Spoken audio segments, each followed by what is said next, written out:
Hello students, welcome to Raghav Pathshala. क्या हालचाल है आप लोगों के? पढ़ाई वगैरह कैसी चल रही होगी? तो आज हम लोग 30 डेज का एक मास्टर प्लान लेकर आपके सामने उपस्थित हुए हैं कि आपके जो दोनों बुक्स हैं 12th क्लास में, बुक 1 और बुक 2 में कौन से चैप्टर्स आपके इजी रहने वाले हैं, कौन से चैप्टर्स मीडियम है और कौन से चैप्टर्स हार्ड हैं। हार्ड चैप्टर का मतलब ये नहीं होता कि बिल्कुल ही आएगा नहीं, थोड़ी सी मेहनत ज़्यादा है उसके अंदर, थोड़े से कंसेप्ट ज़्यादा है, मिक्स होने के चांसेस रहते हैं कि ये फॉर्मूला इसके अंदर हो गया और एक्सरसाइज इसके अंदर होगी, उसका थोड़ा सा हमें सॉल्यूशंस करना है। बाकी नंबर आपके सामने आ जाएंगे। मैंने प्रत्येक चैप्टर के नंबर भी लिखे, तो कम से कम आप लिस्ट बना लें कि मुझे पहले चैप्टर्स किसको करना है, किसको क्या करने वाला। राघव पाठशाला परिवार भी आपके लिए बहुत बड़ा जनवरी से कुछ धमाका करने वाला है, तो उसकी जानकारी भी हल्की फुल्की मैं दे दूंगा और बाकी एक सेपरेट वीडियो में लेके आऊँगा, उसके लिए पूरा प्लान हम लोग तैयार करेंगे। ठीक है, तो हेडिंग है मात्र 30 दिनों में गणित में 100 में से 100 अंक कैसे लाएं, है ना। ये आपको बातें ध्यान रखनी है। हम जनवरी का पूरा एकदम मास्टर प्लान लेके सामने हुए आपके सामने। मैंने दोनों बुकों को 3 पार्ट्स में डिवाइड किया, easy chapters, medium chapters and hard chapters. 3 भाग ही होते हैं, एक तो इजी हो गया, बीच का मिड का हो गया, थर्ड क्या हो गया, हार्ड चैप्टर्स हो गया। उनकी हमने कैटेगरी बना ली, 3 कैटेगरी में हमने इनको डिवाइड किया है। कौन सी बुक में से कौन सा चैप्टर पहले पढ़ना चाहिए, जिसके अंदर मैंने थोड़ी सी कम करनी पड़ेगी। जैसे देखो, इजी चैप्टर्स की जो श्रेणी है वो है 5 चैप्टर्स की। कितने की? 5 चैप्टर्स की। मीडियम चैप्टर्स की 4 है और हार्ड में भी कितने हैं? 4। टोटल 13 चैप्टर्स हैं। इजी चैप्टर्स में संबंध एवं फलन 3 नंबर का चैप्टर है। बड़ा इजी चैप्टर्स है। सम्मित, समतुल्य, संक्रामक, एक की फलन, आचादक फलन, संबंधों की संख्या पूछी जाती है, व्युत्क्रमणीय फलन के बारे में आता है।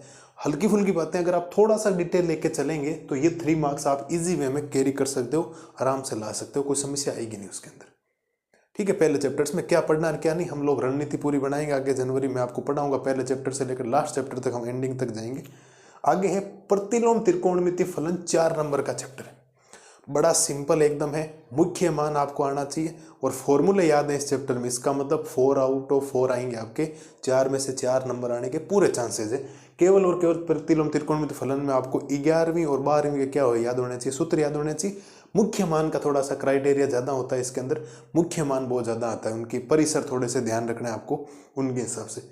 तीसरा चैप्टर 5वें नंबर का अवयव, कोई नहीं, 2 अवयवों को जोड़ना कैसे, कोटि कैसे निकालती है, अवयवों की संख्या क्या होती है, वर्ग अवयव क्या होता है, गुणा कैसे होते हैं, सममित विषम सममित अवयव क्या होते हैं, हल्की फुल्की बातें हैं जो आपको ध्यान रखनी। सारणिक है वो 5 नंबर का चैप्टर है। इसमें भी सारणिक में क्या है, अवयव आता है तो इसका मतलब सारणिक आपको आ जाएगा, और अवयव अगर नहीं आता तो फिर सारणिक नहीं आएगा, क्योंकि अवयव के 90% कंसेप्ट आपको काम में लेना है सारणिक के अंदर। सारणिक का मान कैसे निकलता है, व्युत्क्रम सारणी कैसे निकलता है, और एक 12वां चैप्टर है रैखिक प्रोग्राम। 4 नंबर का एक ही सवाल आएगा, एक पूरा ग्राफ आएगा कंप्लीट। क्या आएगा आपके सामने, कंप्लीट ग्राफ आने वाला है, और ग्राफ में आपको देखना कैसे ग्राफ बनता है। एक ग्राफ आपने 10th में भी सीखा, ग्राफ 9th में बनाना सीखा है, 8th में बनाना सीखा, 11th में ग्राफ सीखा, 12th में। 5 साल से जो ग्राफ बना रहे हो उसी ग्राफ को दोहराना है, थोड़ा सा छायांकित भाग इसमें करना होता है। तो ये जो चैप्टर्स, अगर हम लोग इजी चैप्टर्स की बात करें तो 5 चैप्टर्स मैंने रखा है।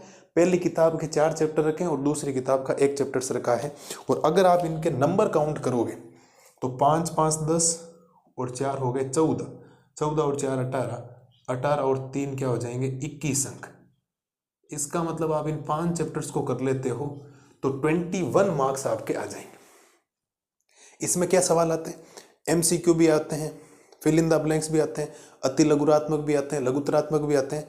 मैं आपको 1 जनवरी से व्हाइट बोर्ड के ऊपर पहले पूरी लैंग्वेज नोट्स आपको समझाऊंगा, फिर एक वीडियो आएगा उसी दिन शाम को, लाइव क्लास आएगी जिसके अंदर एमसीक्यू और फिल इन द ब्लैंक्स होंगे। उनके अलावा कुछ भी आपको नहीं पढ़ना, ये मेरी गारंटी।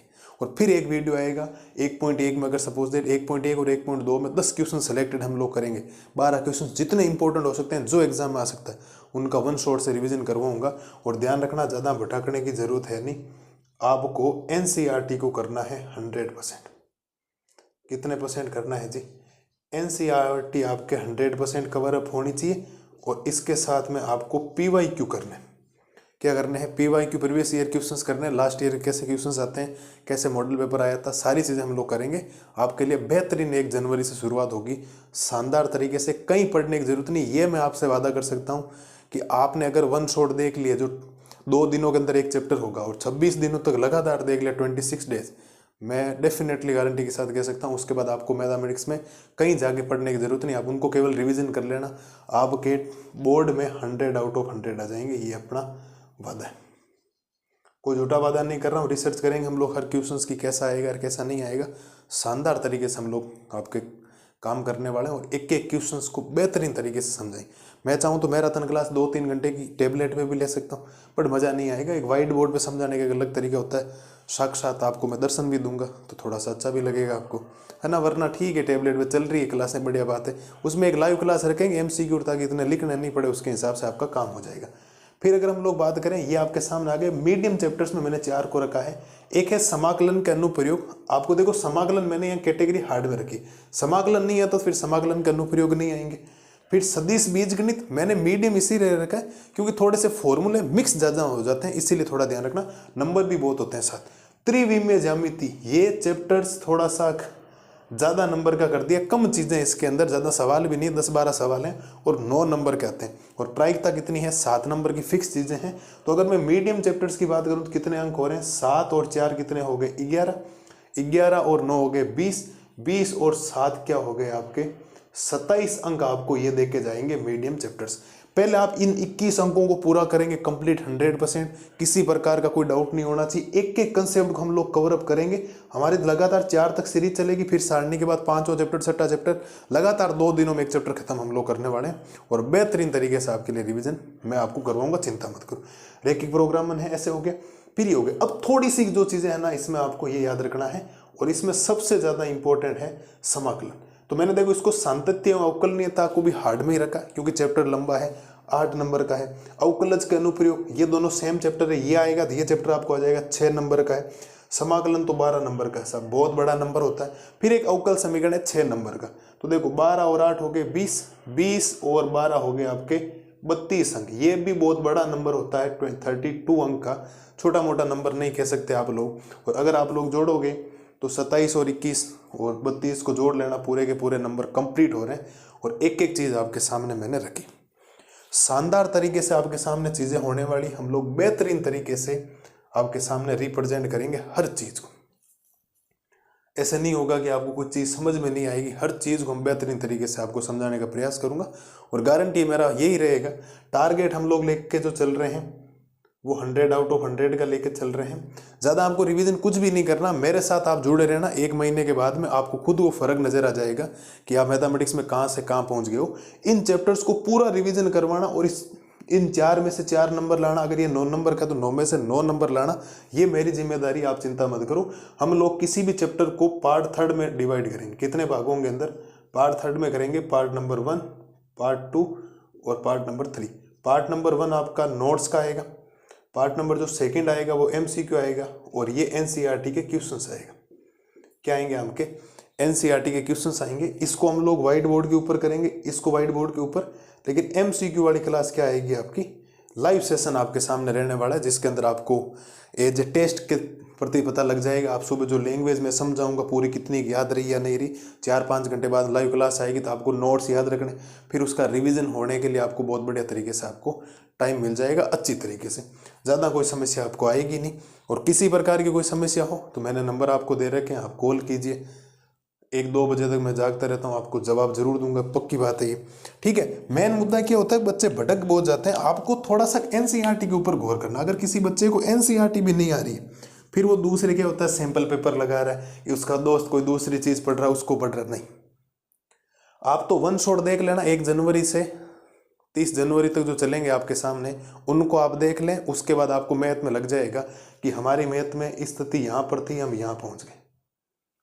अगर आपकी स्थिति यहाँ पर है शुरुआत में पहले 1 जनवरी को, तो 30 जनवरी को आप यहाँ जाओगे, ये 1 जनवरी की कंडीशन है, तो इतना फर्क आपके सामने आ जाएगा। ये मैं आपसे वादा कर सकता हूँ, ज़्यादा कोई लंबी चौड़ी बातें नहीं करके, कोई कंफ्यूजन नहीं। कैसे बैच लें, लॉन्च होगा, कैसे हम लोग क्लासें लेंगे, किस समय क्लास आएगी, एक पूरा प्रॉपर टाइम टेबल आपके सामने आएगा। ऐसा नहीं कभी क्लास कभी आगे कभी नहीं, फिक्स एक बार कमिटमेंट हो गया, पूरा जनवरी उसी हिसाब चलेंगे। फरवरी के अंदर रिवीजन वगैरह, मार्च के अंदर और शानदार तरीके से 3 महीने आपसे ज़्यादा मैं मेहनत करने के लिए तैयार हूँ और बेहतरीन तरीके से हम लोग मेहनत करने वाले हैं, कोई समस्या आपको आएगी नहीं। तो बढ़िया तरीके से एक एक चीज़ को हम लोग करेंगे। आप अपनी स्टडी टेबल के सामने इन चैप्टर्स को लिख सकते हैं। किसी को कोई और सिंपल सा इजी मीडियम लगता तो आप अपने हिसाब से कर सकते हो। बाकी मेरा जो ओपिनियन कहता मैंने उसके हिसाब से किया। बाकी आपकी भी अपनी मर्जी से है। कोई चैप्टर जैसे ये किसी को सिंपल लगते हैं तो वो यहाँ डाल सकते हैं, इनमें से कोई हार्ड लगता है वो यहाँ डाल सकते हैं, इनमें से कोई इधर ला सकता है कोई इधर ला सकता है। वो पक्षांतरण आदान प्रदान आपके जीवन में चलेगा, आप लोग कर सकते हो, कोई समस्या है नहीं उसके अंदर। तो बढ़िया तरीके से इनको करना है और 100 नंबर आने की ये पक्की बात है। अगर आप इनको बढ़िया तरीके से नंबर को लेकर चलते हो, पहले इजी चैप्टर्स की कैटेगरी को चूज करो, इनको बढ़िया तरीके से पूरे 21 में से 21 नंबर होने चाहिए। जो चैप्टर करो उसको 100% करना, फिर कोई डाउट नहीं होना चाहिए। 100% में क्या होता है सर, 100% में नोट्स हो गए, 100% में एनसीईआरटी के एक एक एग्जाम्पल हो गया, 100% में एनसीईआरटी के एक एक क्वेश्चंस हो गया, एमसीक्यू हो गए, सैंपल पेपर, पुराने पेपर सवाल हो गए। सारी चीज़ें तब जाकर 100% होता है। बच्चा को एक बार एक क्वेश्चंस करने से 100% नहीं होता है। नोट्स भी याद होने चाहिए। अक्सर सवाल रहता है कि आप चैप्टर मिलाओ, तो बच्चे पूछते हैं नोट्स भी पढ़ने हैं क्या, तो पहले नोट्स पढ़ने होते हैं फिर चैप्टर मिलाओ, वरना चैप्टर में कोई फॉर्मूला यूज करोगे तो कैसे यूज करोगे, पता तो होना चाहिए ना आपको कम से कम। तो ऐसी बातें जो आपको एक एक चीज़ को, फिर आप मीडियन वाले सेक्शन को लो तो 27 नंबर का 4 चैप्टर, फिर यहाँ पर हार्ड वालों का हो। समाकलन को थोड़ा सा इंपॉर्टेंट आप लगा सकते हो। समाकलन को कम से कम आपको 3 बार मिलाना पड़ेगा। कितनी बार मिलाना पड़ेगा? 3 बार, तब जाकर आपको चीज़ें कवरअप होगी कि हाँ हम जो सोच रहे हैं वो हमारा उत्तर दे रहा। वरना फॉर्मूले मिक्स हो जाएंगे, पता ही नहीं लगेगा 7.4 का है 7.5 का सवाल, 7.2 का है 7.9 का सवाल, इतना कन्फ्यूज रहोगे आप लोग। तो प्रैक्टिस तो आपको चाहिए। तो बढ़िया तरीके से एक एक चीज़ को आप लोग करेंगे और हर चीज़ आपके रिवीजन के हिसाब से हो जाएगी। हम लोग भी आपके लिए बेहतरीन तरीके से चीज़ें करवाएंगे और एक एक चीज़ को बढ़िया तरीके से आपको समझाएंगे। ठीक है, स्क्रीनशॉट वगैरह ले सकते हो, नोट कर सकते हो एक एक चीज़ को बढ़िया तरीके से, और स्टडी टेबल के सामने इनको लिख लें, ये इतने नंबर है, ये इतने नंबर, ये इनको ऐसे करना, फिर इसको करना, फिर इसको करना है ना। ये चैप्टर्स ऐसे हैं जो छुट्टियों में ज़्यादा पढ़ने होते हैं। जब भी टाइम मिले हर 7-8 दिन के बाद रिवीजन करो। ये कुछ ऐसे चैप्टर जिनको एक बार पढ़ लोगे फिर दिमाग में रहता है कि हाँ ऐसे फॉर्मेट चलाना। ये चैप्टर्स थोड़े से बीच में ये थोड़े फॉर्मूले गड़बड़ कर देते हैं, इसीलिए मैंने इनको थोड़ा सा मीडियम की कैटेगरी में रखा। आप ले सकते हो स्क्रीनशॉट वगैरह बढ़िया तरीके से, और एक एक चीज़ का बढ़िया तरीके से आप लोग रिवीजन भी कर सकते हो। ले लो सब स्क्रीनशॉट वगैरह लो फटाफट, ठीक है। और हम बढ़िया तरीके से मेहनत करेंगे। 1 जनवरी से बढ़िया तरीके से वीडियो भी आ रहे हैं, तब तक आप थोड़ा सा प्लान कर लीजिए। पहले चैप्टर को लेकर हम लोग चलेंगे, तो पहले चैप्टर थोड़ा सा रिवीजन कर लीजिए, ताकि वापस चीज़ें बताऊं तो दोबारा रिवीजन हो तो आनंद आपको है। ठीक है सर, तो इन्हीं शब्दों के साथ आज आपसे विदा लेता हूँ। बढ़िया तरीके से पढ़ाई कीजिए, स्वस्थ रहिए, मस्त रहिए, अच्छे तरीके से पढ़ाई कीजिए। Thank you.